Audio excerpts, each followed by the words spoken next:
Meet the Experts. I'm your host, Bruce Hurwitz of Hurwitz Strategic Staffing.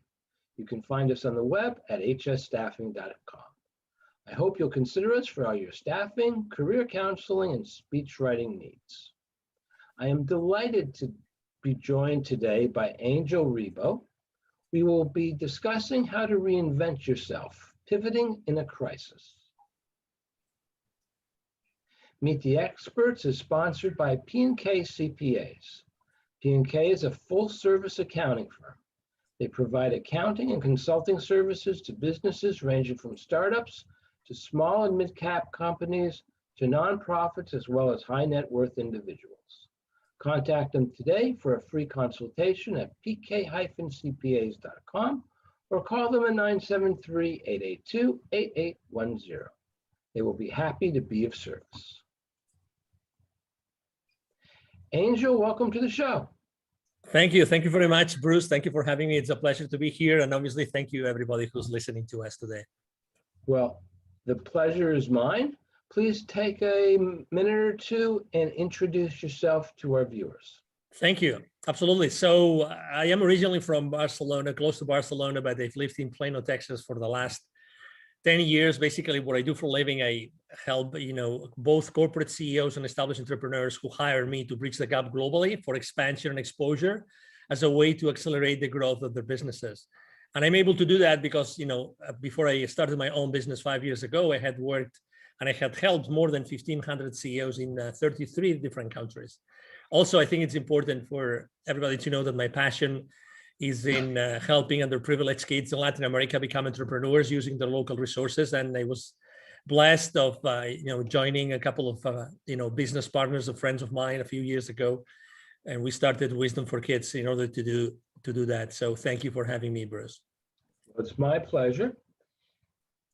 Reinventing yourself and pivoting. How do you define pivot?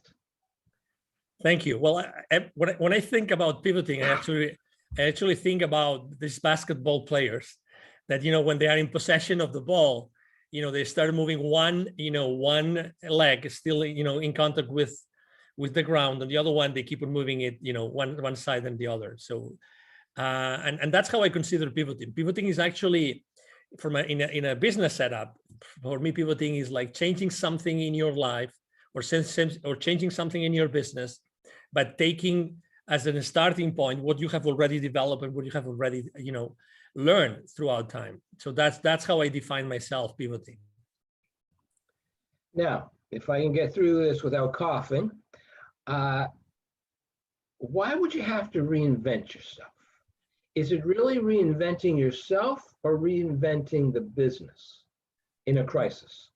That's a great question. Actually, it very much depends on what's going on out there, right? I mean, we're talking about in times of crisis, because when it's a crisis, there's some external events that oblige you to rethink about what you're doing and what you are offering to the market at that point in time. When something, is so dramatic that it's called a crisis, then you start thinking, okay, so if the market has changed, if the conditions of the market have changed, so the clients probably are looking for something else or might need something different. How can I do it? And to your point, you might have to reinvent yourself. You might actually have to learn new skills. You might have to go down paths that you've never been before, or maybe not. Maybe you can just, expand what you already were providing to your clients or to your market and take it from there. So it really depends on, I would say, how you have to pivot, or how do you have to provide additional products or services to the market. Let's take two different cases. And obviously the crisis that's in the background, the 800-pound gorilla in the room, is COVID-19. Okay. Let's say we have a business, an MSP, an IT service provider. Now they have to deal with Zoom. They have to deal with cybersecurity at a level that they never had to deal with before. So maybe they're bringing on more people in a time when you can't all be in the office together. Some people are going to work from home. Some people have to go out because their field network engineer. And if you're a field network engineer, field means you go out. And if you're an engineer, you have to touch the gizmo. But your principles, your values, your ideals stay the same. You're just offering more. As opposed to a restaurateur who now has to lay people off and change the business model. The first case, they were just growing. In this case, they're changing the business model. We're no longer going to be serving food inside. People are going to come to the window or to the door, or we're going to rush out to their car, and we're going to hand them their order. So the business model has changed. So describe for us the pivot and the reinvention as you see it in both cases. Okay, so great question. I love when the rubber hits the road, Bruce. So I'm enjoying these conversations. In the first case, well, let's not forget, first of all, Bruce, that not everybody likes to do everything. So it could perfectly be that there's an IT services company who's filled, right? Maybe they don't really like to provide the kind of services that the market is requesting. So that's a possibility. But let's say, for the sake of the example, that this IT services company is willing to provide this service to their marketplace, right? So they're going to probably have to learn a little bit more. They will have to learn additional skills because they will have to provide additional services. They might have to hire new people. I always like to consider that every single pivoting has to take into consideration 4 different factors. Number 1, your passion. Do you really want to provide that? Do you really like to do it? Number 2, is there a market for that? Is there a market? Does the marketplace really want that service, right? Number 3, your expertise, and that's why I was mentioning, skills. Do the people around you, do your friends, do your current clients, do your prospects consider that you really know about that subject matter so you can provide this service? And number 4, the fourth pillar is the market going to pay for it? And I mean, is it a service or a product that you're going to provide? In this case, it's an IT service company. Is this service going to be paid for in the market enough so that you will be able to make a living? So, and you actually compare those 2 markets in a very obviously conscious way, because IT services and high tech in general, last year actually they thrived pretty well. I've seen many public companies' financial statements online on their websites and of IT services companies, and they did really well because there was this whole bunch of additional problems that their customers faced, like the ones that you described, and they were open and willing to do it. They had the expertise to do it, right? So they put in place and probably had to recruit additional people. So they put in place additional people with additional skills, and they started to think, okay, so how can we provide this service so it is still profitable for the company, and we provide it to our clients in a way that is really going to help them be profitable. Don't forget that at the end of the day, if your clients don't stay profitable, it's not ethical. You were talking about values, right? It's not ethical to provide your clients with a product offer that is not going to still keep them, profitable and still offering or delivering value to their shareholders. So that would be example number 1. In the case of example number 2, which is a restaurant, right? So probably as example number 1, the clients still want that service, but they cannot have it face to face because of the restrictions. So as you very well described, they changed the model. Let's revisit those 4 pillars. Okay. So number 1, passion. Okay. So is that business is still passionate about, cooking food and offering food? Well, cooking food for sure, because that's what they used to do. But what about offering food? What about the interaction with the client? They will have to decide in this case if they're still passionate about changing their business model and offering that food, that service food, or that food service, in a different way. In this case, probably it's going to be like they will deliver it in the curbside, or they will even partner up with another company to provide it to their end clients through these home delivery services, right? So that's one thing. The second is the expertise. So do they really know how to do it? How will they have to do it? What are these additional skills of, will they have to adapt their kitchens? Will they have to adapt the rest of the of the facility in order to make it more suitable for the kind of services that they're going to provide their clientele, right? That's very important. Number four, is there a market for this? Obviously, I think that we all keep on eating, right? We all keep on eating, and I think that we all still have disposable income in general. The clients of the restaurant industry, we all have disposable income, and we still want to, hey, today I don't feel really like, cooking, or I don't really feel like spending so much time in the kitchen. Why not buying somewhere else? Why not? Maybe we can go to that restaurant face to face. We cannot sit, on a table, but we can still, grab something, or we can have some of those intermediary companies to buy that from us, and we can have it. And number four, it's the market. Is the market going to pay for it? Definitely. I think that we have seen over and over again since last year that everybody was willing to pay this additional amount of dollars, whatever percentage it was, in order to have this amazing food, those delicacies that they would love to eat on site, to still have them delivered to the place. So those would be kind of how would I approach, from a pivoting or reinventing perspective, the times of crisis. Thank you. Now I want to talk about two other things. Of course. Basically, longevity. Continuing with food, we've now become used to delivery services. Yeah. I have 3 blocks over there, a very nice diner that I used to go to occasionally. Okay. Haven't been there since February of 2020. All Okay. right. Next week, I get my second Pfizer shot. From what I've heard, I'm not going to be feeling very well next week. Okay. But the week after, I may decide, okay, I now am supposed to be safe. I'll go in and I'll get something to eat. First time eating out. But I've also had the necessities of life delivered. For example, a pastrami sandwich. All right, I can't get a pastrami sandwich at the diner. They don't know what pastrami is. It's not good. I tried. Other things are good, not the pastrami. So there's a kosher deli, and I can get it delivered. It costs a little bit more. But there will come a time when people will say, you know what?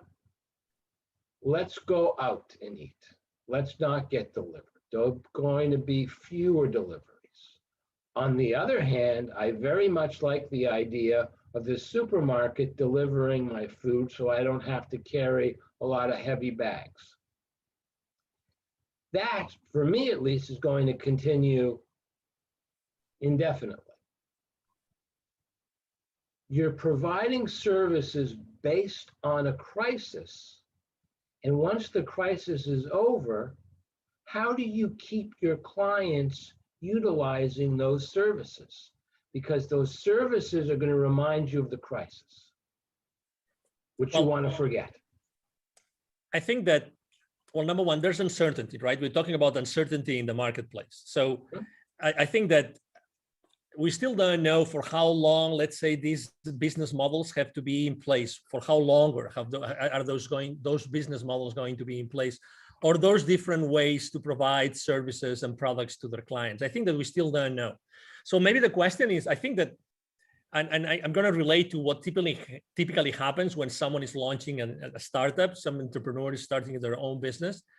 I think that the most important thing is always being in touch with the market. There's something called like the minimum viable product. You probably, or service, you're obviously familiar with that.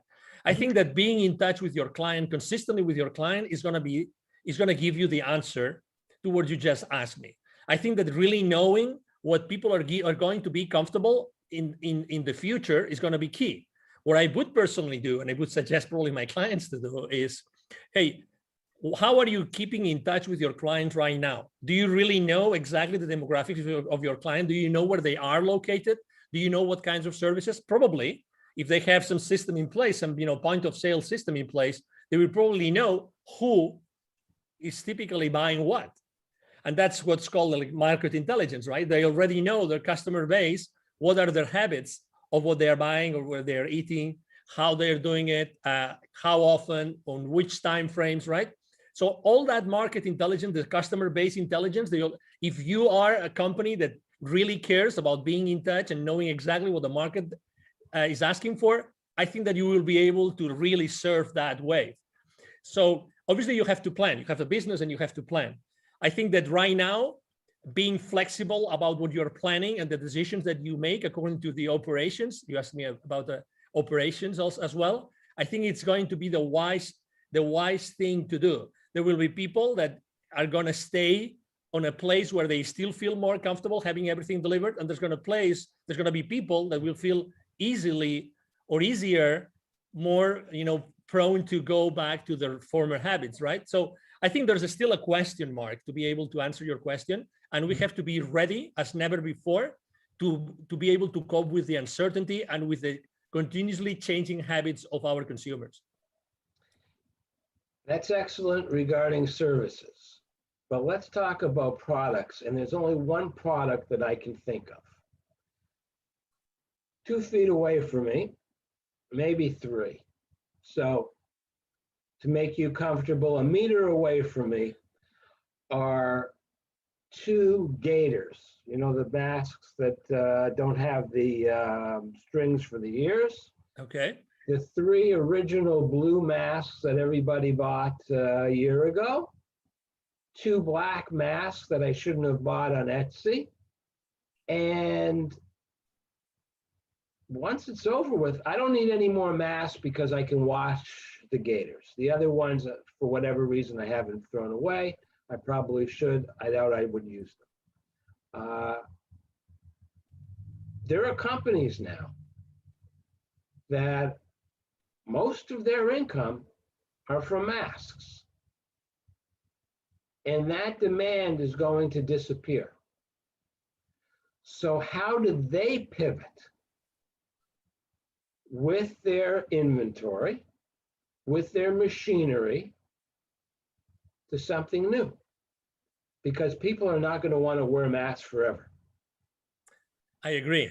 So we're talking about people are not going to wear masks forever, and probably they already feel comfortable with a specific kind of mask more than any others, right? So there will be a lot of, let's say, free use masks in the market. So that's in itself, it can be also an opportunity, but let's skip that. So number one. Well, no, I got to stop you. No one in their right mind is going to use a used mask. Yeah. No. Only yes, but somebody else's, no. No, but we're just thinking about the recycling part of the disposing. Yeah. Misunderstood. Thank you. No. It's all good. For the sake of the exercise, is a great conversation. So they have, number one, don't forget that these companies are having an income right now because they have clients. So even if it's a product as opposed to a service, these guys already have some clients, and they're supposed to know exactly what the clients need today and what they're going to need in the future. They have established already some business relationships, and there's some loyalty from those clients towards those vendors, in this case, ourselves, right? So I think that it would be wise if they started to think what, according to their experience and according to that relationship, if they start to talk to their clients and know, okay, so whenever this, I don't know if to call it wave or bubble, goes away, or you don't need as many as before, what do you think that we could provide you with? We think we understand your business, but what do you think you're gonna need? Again, and there's, as you know, probably not everybody has an inventory. A lot of people are just brokers or intermediaries, right? So it depends really on what your business model is. But what I would be doing is, okay, so if I've been able to provide you with this kind of product, okay, what about Mr. Customer? What about this other product that is related, that maybe I can use similar ways for manufacturing it, but it still can provide it still can provide a service. I remember in the beginning of this crisis, we talk about masks today, but we could talk about probably like gels, and many other things that are a lot of different companies, even automotive industry, started to as you remember, manufacturing different products, right, in order to use their spare production capabilities to fulfill the market needs, right?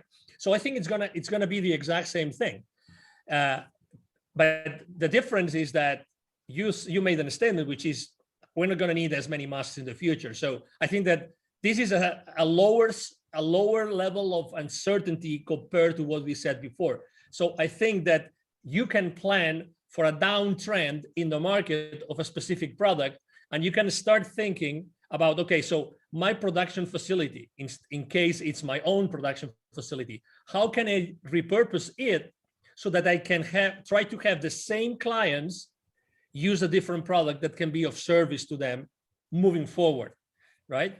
And that's why I think that as far as you really own the relationship with your clients and with your market, you are really in a very good position to pivot and to offer and to manufacture other products that can be of service. The only thing, I'm not trying to be funny here, but I have been able to think of is what else comes with a cloth and a string. And the only thing I could think of were parachutes and bibs. And two more divergent products I can't imagine. Mm-hmm. And I'm not sure that you would want to be in a plane and jump out of the plane knowing that your parachute was manufactured by the company that manufactured the bib that your child wears. All right, but maybe. I agree. As you know, it's a matter of certification, right? You will have to you will have to plan. You will have to have a business plan in place, and you will have to decide if all these additional, things that you have to do in order to be certified to serve, a similar kind of audience with a completely different product. I mean, again, it's a matter of what are the habits, what are the consumption habits of that market that you already have in place, of those clients that you already have in place. But to your point, I mean, nobody will allow you to sell another product unless it's gone through all the different, due diligence or the due diligence process that is necessary. But I think that there has been a lot of creativity and a lot of innovation in the market for the last 12 to 14 months due to the need to serve a different market or a market with different needs. And I think that has really been a very good thing. And I think that entrepreneurs and companies in general, they have learned so much about, the theory of constraints, things like what are the constraints in my business? How every single, business decision impacts the profitability of the company. These kind of things, I think that all those conversations have taken place. They have not taken place in many corporations, but they were a need last year. And I think that has obliged a lot of companies to decide what route to take in many different directions. And I think that all this, thoughtful processes and all those, brainstorming sessions that happened throughout the last year are going to make the companies much more profitable moving forward. I think that business owners and CEOs have become much more conscious of how every single decision impacts and has a consequence on the business profits. The final question, which I ask all my guests, what haven't I asked you that you wish I had asked you? Well, I think that you're a very funny person. I really enjoy the different, cases or questions that you asked me. Probably you should have asked me what's the most funny question anybody has ever asked you. Okay, what's the funniest question anyone has ever asked you? So probably what was the funny question? Besides the comparison that you make with the parachutes, which ranks really high in the list of questions I've been asked. Probably one of the questions is who would be the three people that you would seat on a dinner table.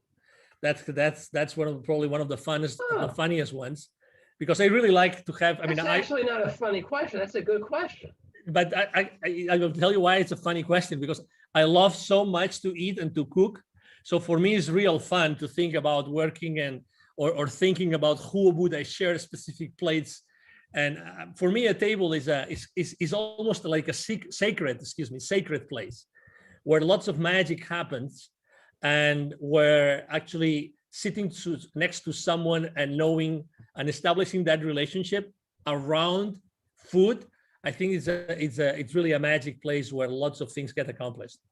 But would you choose, and I can't think of any offhand, a famous chef? Would you choose a famous scientist? Would you choose a famous entrepreneur?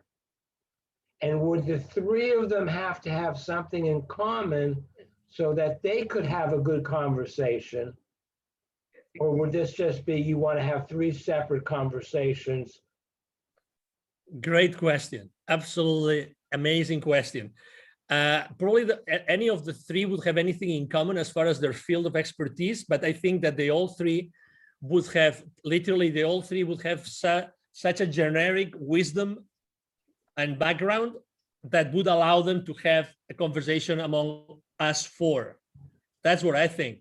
So it wouldn't probably be a chef.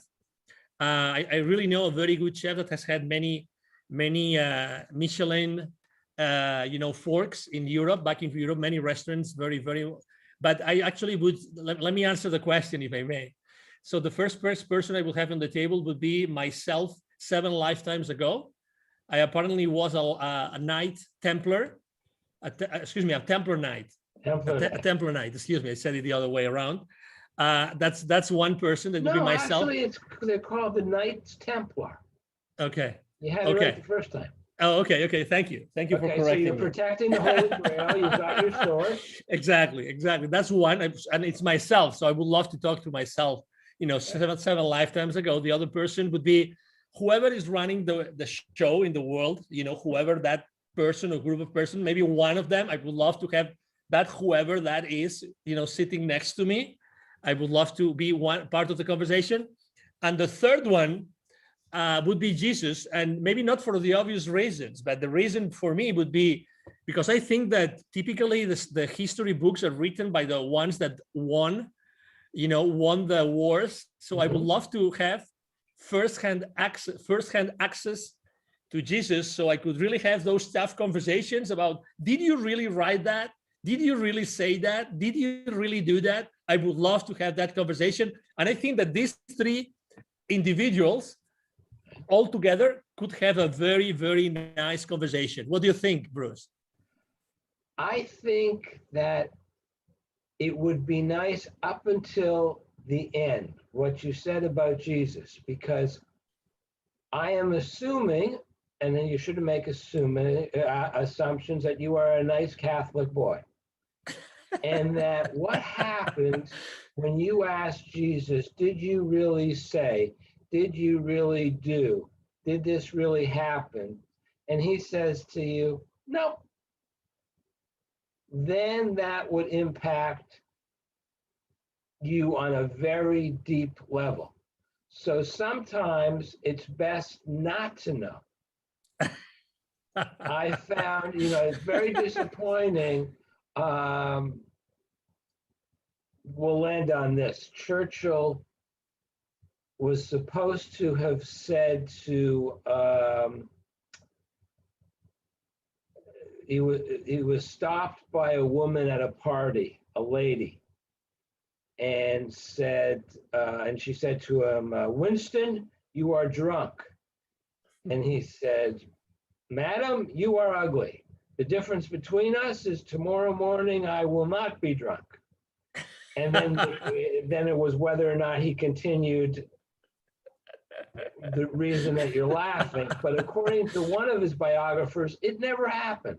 I want that to have happened because it's a great story. But enough. We've really got an off topic. And before I let you go, I want to thank you again. And please tell our viewers how they can best get in touch. Absolutely. So thank you. My name is Angel Ribo. Last name is Ribo, spelled like R-I-B as in boy, O. My brand is the CEO Confidant, THECEOCONFIDANT.com, the CEOConfidant.com, and you can go there. That's my website. And the easiest way to reach out to me is actually through my email. Either my team or myself, we're going to answer any single email we receive. And my email address is angel@ Angel Ribo, one word, angelribo.com, angel@angelribo.com. And thank you so much, Bruce, for having me. And thank you, everybody, for listening to us. It was my pleasure. I'm Bruce Hurwitz. Thank you for watching. And as always, please stay focused